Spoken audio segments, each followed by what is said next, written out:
passed. There are two different versions going, one in Senate and one in House, and they both passed their bills. But it is the time now they come together, House and Senate, and they should make a bill reconciling both the versions, and I want them to get it passed. The governor is supporting that bill.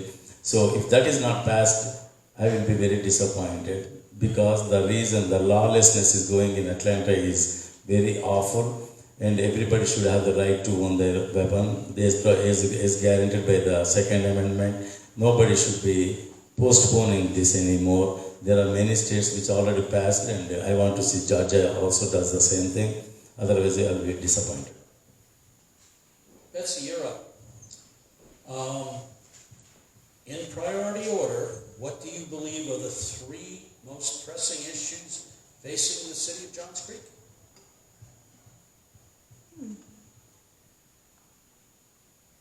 Three issues are traffic,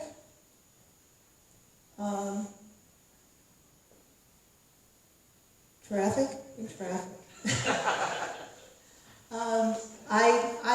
don't, I'm retired, so I get to go out on off times, but the times I am out, I'm like, oh my God, I can't believe how bad the traffic is. And during COVID, it was nice. That was probably the only thing that was probably nice about COVID. There was no traffic. But there are other issues. Crime.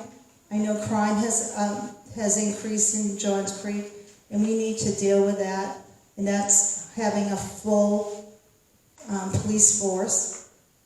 In traffic, I'm not too sure what you do with traffic, because we keep growing. And if you widen the road, in 5 years, 10 years, you're going to have to widen it again. So, and I don't want MARTA up here.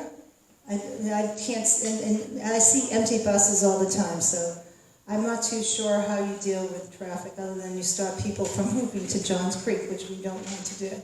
Thank you.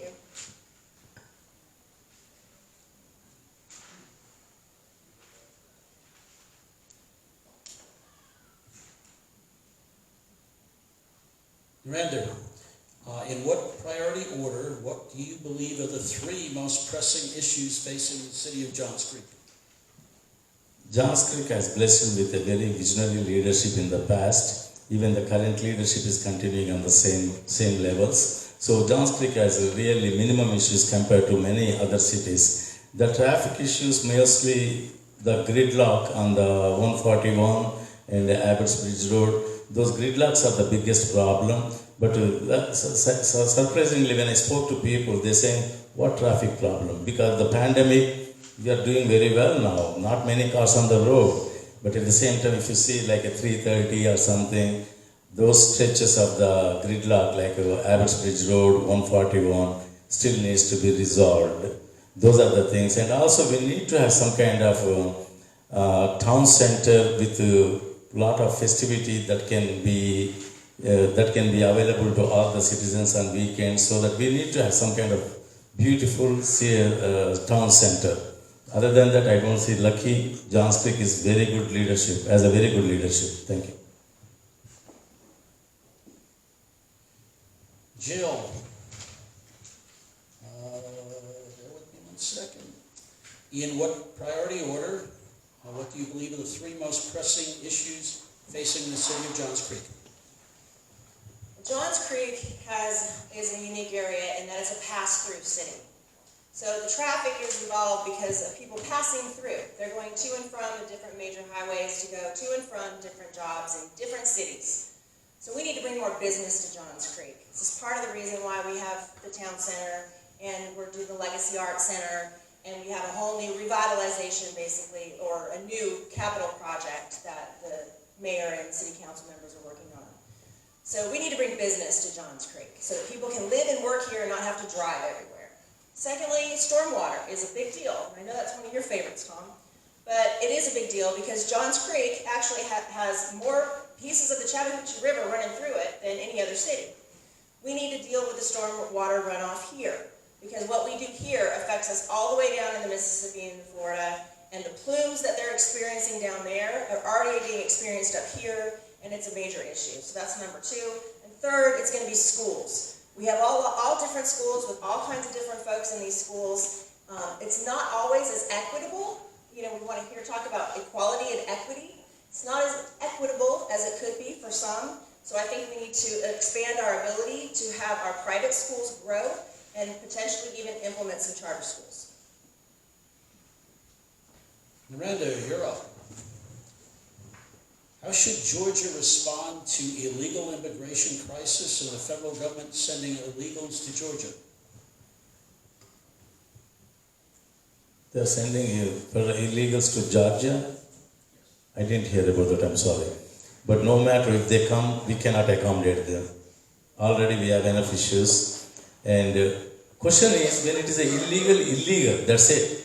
There is no other way around. I came legally.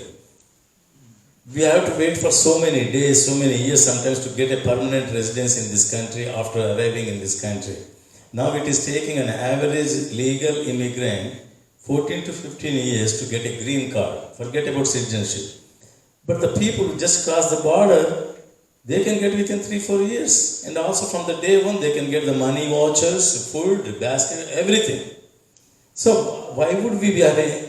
I have sympathy for people who are poor and all that. But at the same time, there are millions and billions all over the world. They want to come down too. Only from the southern border. We don't have to take anybody. Unfortunately, now we have a president who brings them and transports them in the middle of the night and accommodates them different places. Nobody knows what they are getting paid, why they are getting paid, from who is getting paid. And from where the money is coming from? Our pockets, our taxes. They don't have money for the transportation or building the bridges, but they have the money to accommodate all these illegal immigrants because they show so much sympathy. I'm a human too, but they cannot cross the border on their own and expect to be treated like a guest in the house and traveling on aeroplanes from coast to coast. So I'm sorry, we don't have to take it. If governor accommodates them, I will be upset. Jill, how should Georgia respond to illegal immigration crisis and federal government sending illegals to Georgia? I was born and raised in Southern California, and the border has always been a major issue there. What this administration has done is so reprehensible. I don't know why we haven't recalled this president.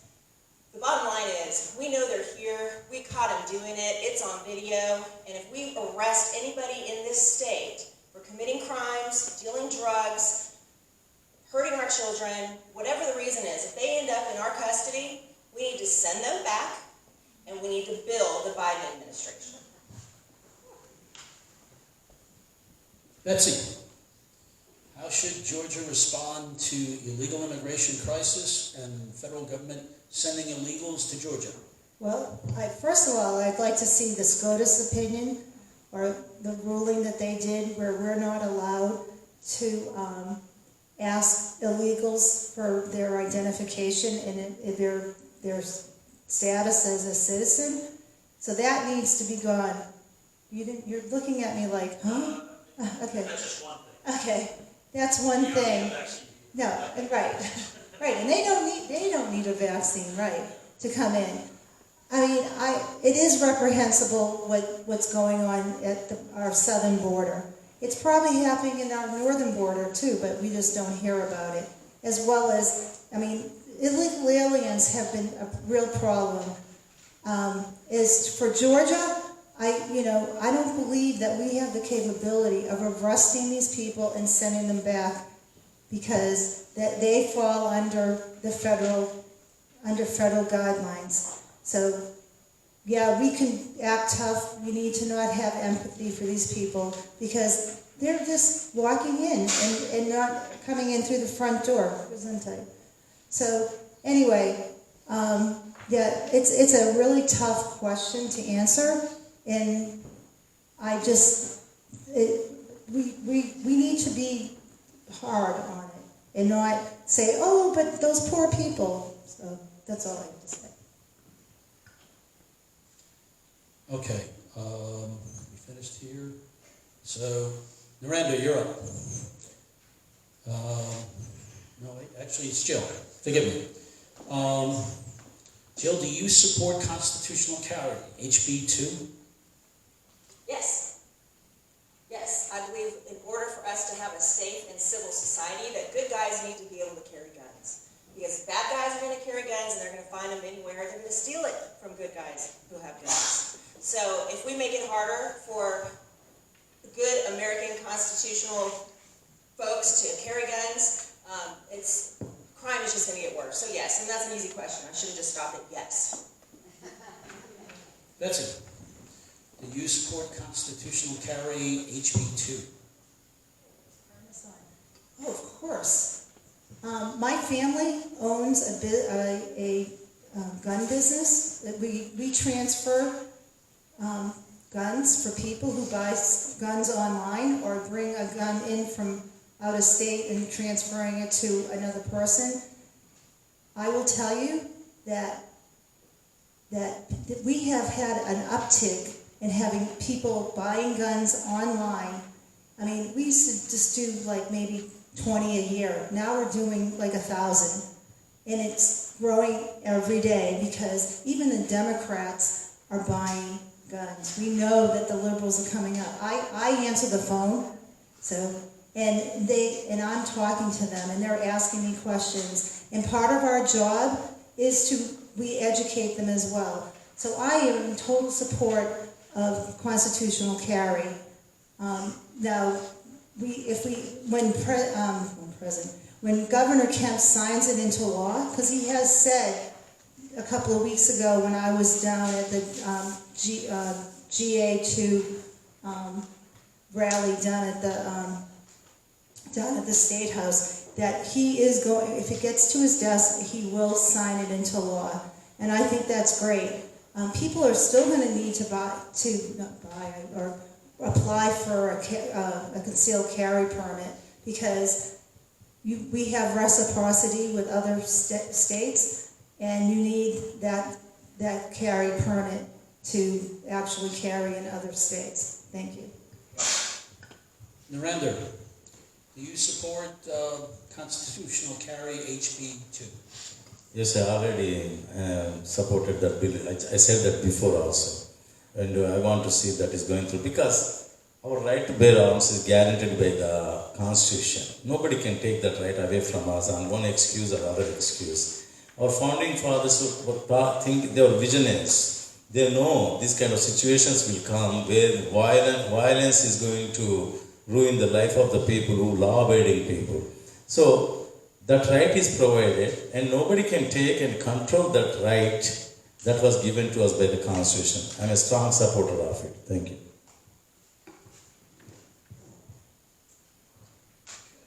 Now we finish there. That's how do you feel about employer paid or not paid health insurance for LGBTQ? They're human. I mean, they're just like you and I. I mean, I don't care if you're gay, you're straight, think you're a donkey or whatever. I mean, I don't know what that's called. I know there's a word for that. But, I mean, do they need special health insurance? I don't think so. Maybe. An employer should offer insurance to everybody.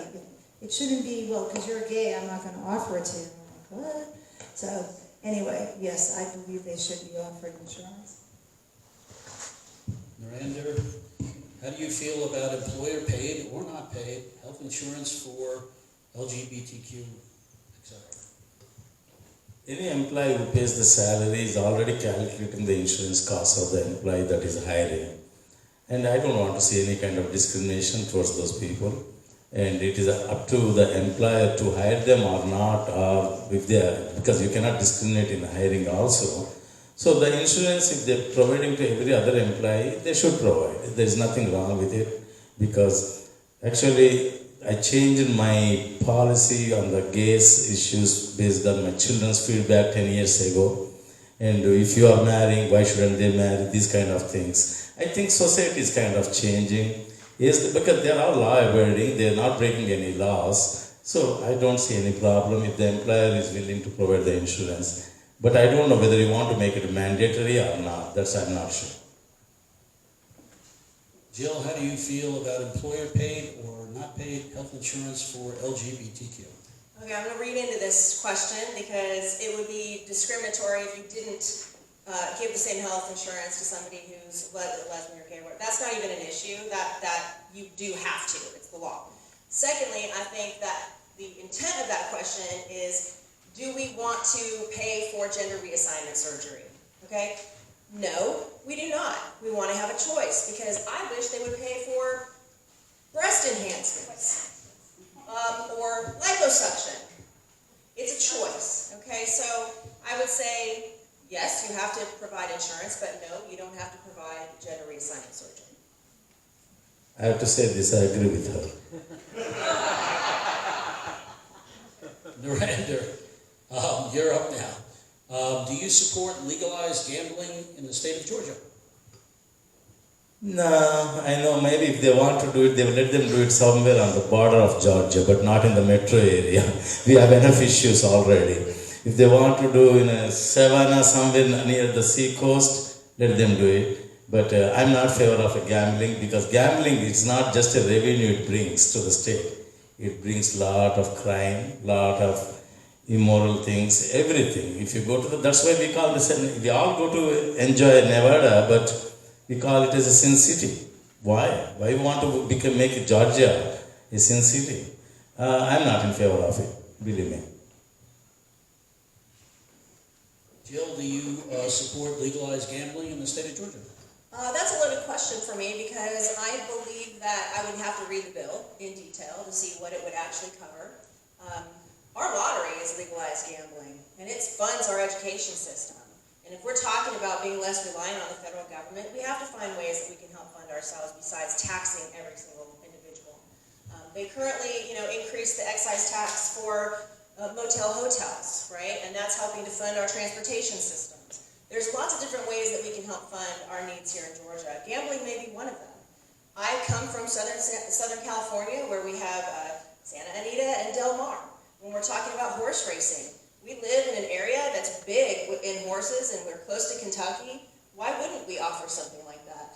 It would bring tourism to the area, and it would give us some more funds for our state to find good, useful purposes for. So I would have to evaluate that bill line by line to say whether or not I would support it. Betsy, do you support legalized gambling in the state of Georgia? I would have to read the bill and probably no. I used to work at the racetrack in Boston. When I was a teen, I was an outrider and an exercise girl. So not that I saw anything bad, but I have read and I have seen things that gambling brings to the state. It's not just, it brings tax revenues, but there's also there's lawlessness, not lawlessness, that's the wrong word. It brings other seedy things to the state. And we already have an issue with human trafficking. Why exacerbate, I can't say that word, to bring it in. And I know, I have friends that are for it, and I have friends that are against it, and I listen to them. And I would have to read the bill. I know there's one, I believe, in the House or somewhere in the legislature to bring online gambling to the state. Maybe that's the start.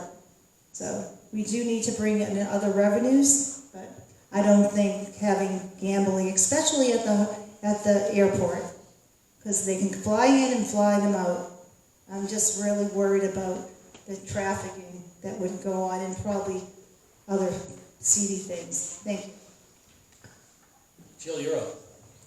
Do you believe the tax breaks to attract businesses to Georgia are worthwhile? Well, when we're looking at the entertainment tax break that's been given, we turned our agriculture as our #1 export into entertainment. And I would say no, because I don't find a lot of value in entertainment these days. And it's brought a lot of seedy people here, a lot worse than if we had gambling. Betsy, do you believe that the tax breaks to attract businesses to Georgia are worthwhile?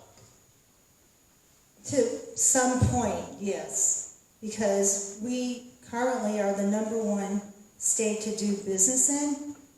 I don't necessarily like the entertainment breaks that we give because we bring people that don't think like us into this state, and they've moved to Johns Creek. So for that, I have issues with that. Currently, there's a $112 million incentive to bring in an electric car maker about an hour south or east of Atlanta, and the people of that city didn't have any say in having possibly having this plant built in their backyard. It's like rural, and all of a sudden they have this huge manufacturing building putting out electric cars, and I have concern because I know electric cars. The more there is a pollution effect that while they're being built, that's where we have to worry about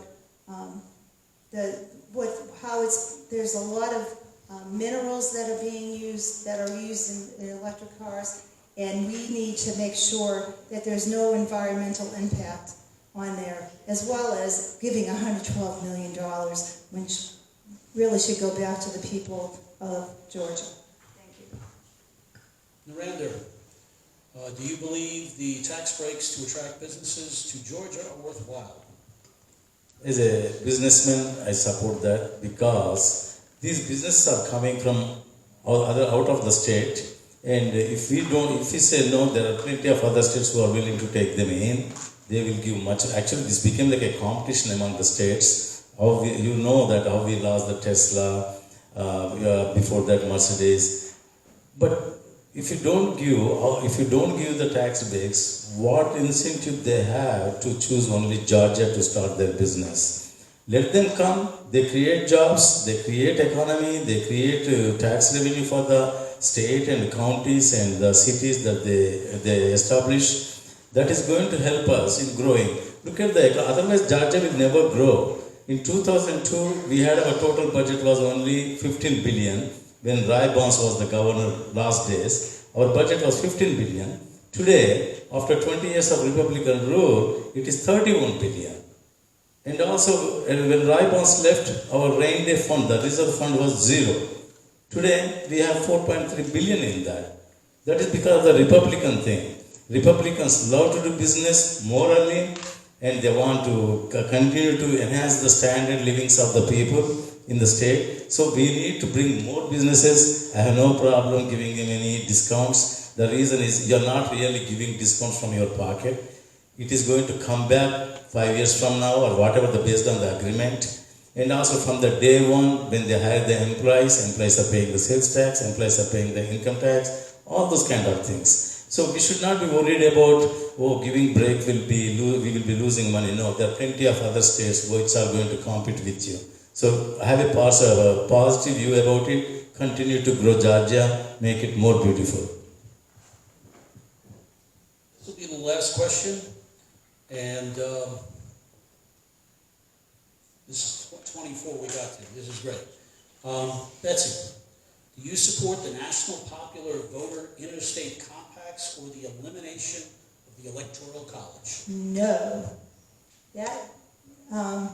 I say a big fat no, because I have looked at that compact.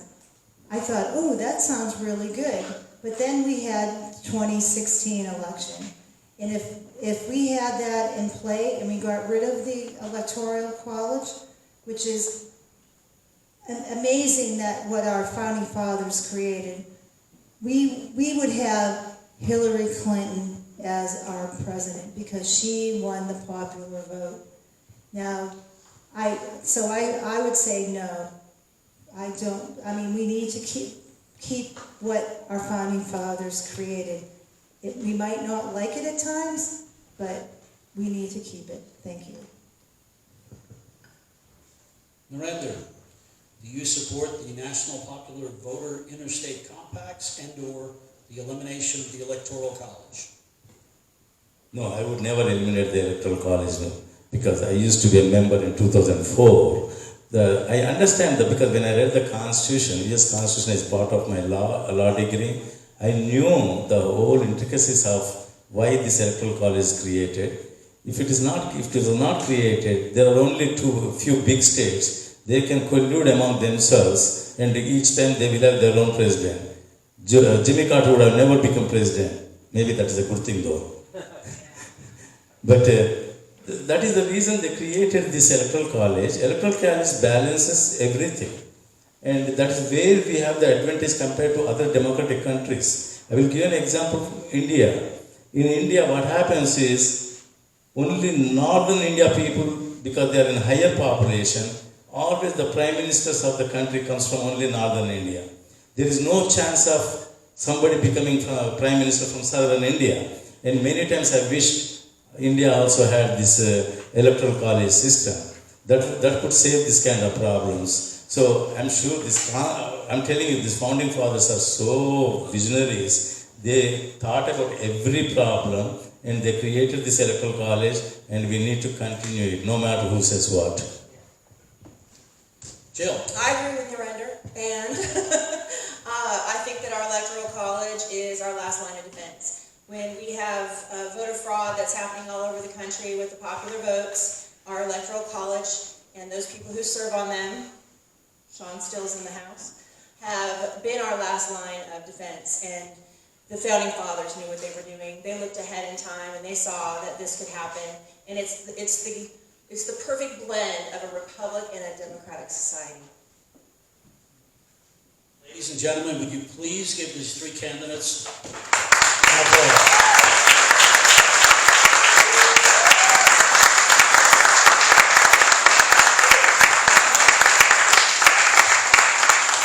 Thank you all for coming. There are some questions we didn't get to. I promise that all the candidates will get a copy of them and they'll get to answer them. And within 24 hours, some magic will happen with this gentleman over here who helps me. The YouTube channel is MB Debate Series. We should have the video up. Thank you very much for participating. Thank you everyone. Thank you Tom for taking the initiative.